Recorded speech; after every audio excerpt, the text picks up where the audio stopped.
You've just launched your Google Ad account. Now you're asking yourself, what the fuck do I do now, Jackson? Well, a lot of people screw this step up from day one. They start getting their fingers in there and just making all these changes, clicking all these buttons. I've got a roadmap for you for the first 4 weeks, a foundation phase that makes or breaks the entire ad account. We've used this for many brands such as Muscle Nation, Tabs, Ovi, AgeMate, the list goes on. This is obviously going to be a bit different for different businesses with different budgets. If you're coming at this with already a budget above 10K a month, use this video as a general sort of roadmap to how you should be thinking, what you should be looking at week 1, week 2, week 3, week 4. So let's go ahead, dive right into it. So week 1, this is technical foundation building. All you're doing week 1 is you're building the technical infrastructure that everything else depends on and launching your core campaigns. Think of this like building a house. You don't start with the roof. You start with the foundation, the slab. And in your Google Ads, your foundation has 3 critical pillars: bulletproof conversion tracking with primary and backup trackers, Google Merchant Center optimization with proper shipping and return policies, audience infrastructure with customer lists and website visitor audiences. So I've got detailed videos on each of these setup processes, so I'm not going to dive deep into how you can do all this right now. But from day 1 to 4, you want to make sure you're targeting conversions correctly, because you've got all the boring business info in your GMC and you've uploaded your customer list. These are fucking boring things to be doing, but trust me, it'll make a big difference and you won't be complaining when you see your ads actually optimizing and outranking competitors. Okay, so now we're on to day 4. Let's talk about some of the core campaign types you should launch in your ad account. So first, your branded search campaign. This targets only your brand name and common misspellings. Set this up as its own campaign with about 20% of your total search budget. Start with the exact match keywords for your brand name. Use manual CPC bidding to stay in control of your costs, and set up your initial bids around 50 cents to $1 per click for branded campaigns. You want that control over your cost per click rather than letting Google decide what to spend. Second, your prospecting search campaigns. These target everything else: product categories, competitor names, solution-based keywords. You want to focus on high commercial intent keywords like buy product or best product category rather than informational keywords. Start with like 10-20 carefully select keywords per ad group. Thirdly, your brand protection shopping campaigns. You should always be using manual CPC bidding, at least initially. So this should only show products when people search for your brand name specifically, and you'll need to constantly exclude non-branded terms. Fourth, your prospecting shopping or performance max campaigns. Now keep in mind, performance max doesn't allow manual CPC bidding, so you'll use maximize conversions bidding strategy there. For shopping campaigns, don't go crazy with that suggested 10% of AOV. If you've got an $80 average order value, that's an $8 CPC, which is fucking insane and way too high to start. You're better off starting around $2 per click, or even better, do some keyword research and use the average CPC data you find there. With performance max, since you don't have that manual CPC control, you're letting the algorithm optimize toward your actual conversion goal rather than just chasing clicks. So set up proper exclusions to prevent performance max from competing with your branded campaigns. Again, make sure you actually exclude your branded terms too, because most people mess this up and just let performance max fucking run and just cannibalize their branded traffic. Now, if you're coming at this with a smaller budget, let's say under 5K a month, you might be tempted to consolidate some of these campaigns to save time and simplify management, or whatever the fuck they say nowadays. But here's the thing, even with a smaller budget, you still want to keep your branded and prospecting shopping campaigns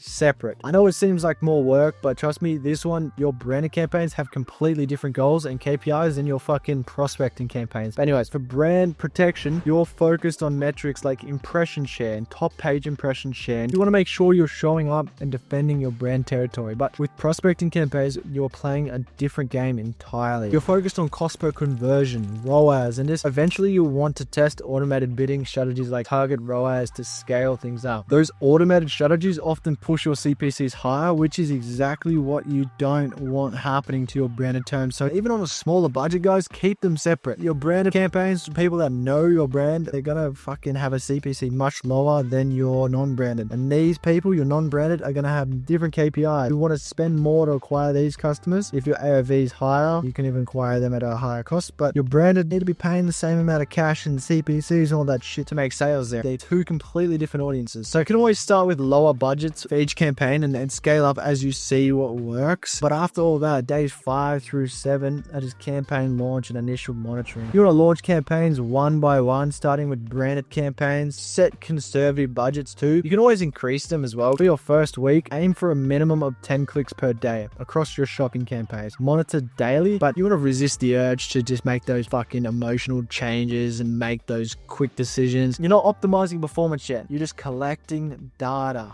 So let's dive into week 2. You've got the foundation going, the fucking slab of the house done, dusted. Your goal now is data collection and feed optimization. Week 2 is all about understanding your initial data. Read it, iterate, feedback, change, scale, cull. But also you don't want to jump to conclusions. By the start of week 2, you should have some performance data, but you don't read too much into it just yet because Google's algorithms are still learning your account and your sample sizes are way too small for meaningful conclusions. So look at your search terms, report, but don't panic if you see sort of weird queries and weird things going on. Google is still trying to figure the fuck out what your brand's doing. Figure out that connection between your keywords and relevant searches, your websites, customer journey. Review your shopping campaign as well at the product level. Which products are getting impressions and clicks? Because a big focus this week is feed optimization. If you've got a huge library of SKUs, mate, I'd definitely invest in a professional feed management tool. Shout out Data FeedWatch. This isn't a sponsored video, but we leverage them for all our clients at Echelon. It's going to cost money, but don't be cheap. Managing feeds manually becomes impossible as you scale. Trust me, if you don't think that now, you will learn that. You want to focus on 3 key optimizations based on what you've found from your initial reviews, okay? Enhance your product titles with relevant keywords. Upgrade your product images based on what you see your competitors are running in the space. And of course, paying attention to what will get approved and fill in obviously optional attributes as well. These will actually help you rank. And here's a crucial step that most people skip. You want to set up proper feed labeling. Use custom labels to segment your products by performance, profit margin, seasonality, or whatever the fuck makes sense for your business. These labels become fucking gold when you're analyzing performance differences between product groups and making bidding decisions later on. Once this is done, you should have better shopping ads. Also, as mentioned earlier, you will see some irrelevant terms popping up. It's very important to start building that negative keyword list based on your search terms reports. And then you want to add obvious irrelevant terms like free, DIY, how to make, tutorial, and all these other terms that you know will not sell. Include competitor brand names unless you specifically want to target competitor traffic, but be conservative there. It's better to waste a few clicks and accidentally block relevant searches. So week 3. Week 3 is basically where you start making informed structural decisions. You should have enough data now to identify patterns and make your first real optimizations. You want to review your search campaigns at the ad group level and identify your highest performing keyword themes. If you have ad groups that are too broad, like targeting both organic skincare and anti-aging cream in the same ad group, you want to split this shit up into separate ad groups with more targeted ad copy and landing pages. For shopping campaigns, analyze performance at the product group level. Products getting high impressions but low clicks likely have image or just pricing issues, but products getting high clicks but low conversions might have landing page problems. What I would say is create separate campaigns for your best performing products, thinking of the margin as well. If certain products are generating most of your revenue, also evaluate your performance max campaigns asset group organization. So each asset group should contain products that can logically share the same marketing message and creative assets. Don't throw fucking random products together just to fill an asset group up. Restructure underperforming ad groups by grouping keywords more tightly around specific themes, and you want to adjust keyword match types based on performance data. Broad match keywords generating irrelevant traffic should be changed to phrase or exact match. For shopping campaigns, create separate campaigns for your best performing products and implement product group subdivisions based on performance data. If certain brands or categories are performing better, you want to create separate product groups with customized bids as well. Then you can review your product landing pages and just ensure they match expectations set by your ads, and you want that customer journey to be in sync across the entire way, from that click to the ad all the way down to receiving the product. If your ad shows a product for $49 but the landing page then shows $59 plus shipping due to an old feed, you'll see high bounce rates and just poor conversion rates. Week number 4. This is where you prepare for scaling. This is where you evaluate whether you have enough conversion volume to move beyond basic strategies, and then you start preparing for month 2 expansion. Evaluate whether you have sufficient conversion volume to test automated bidding strategies. The general rule is 30 conversions in 30 days per campaign before testing automated bidding, but this varies based on your business model and average order value too. If you have sufficient conversion volume, test maximize conversions on your best performing campaigns. This gives you full automation while Google learns your conversion patterns and just optimizes for volume. Now, here's a lesser known strategy if you want to stay aggressive with prospecting while maintaining some control over your CPCs. What you want to do is set up a portfolio bidding strategy using target ROAS, but with maximum CPC limits. So Google will just optimize for your target return on ad spend, but it can't bid higher than whatever limit you set is. Okay, so most people don't realize you can combine these two controls. It's like having your cake and eating it too. You get the smart bidding benefits without losing complete control over the costs. The other big focus for week 4 is audience development for future scaling. Create lookalike audiences based on your highest value customers. Upload customer lists segmented by lifetime value, and you can create similar audiences for your prospecting campaigns as well. And then test custom intent audiences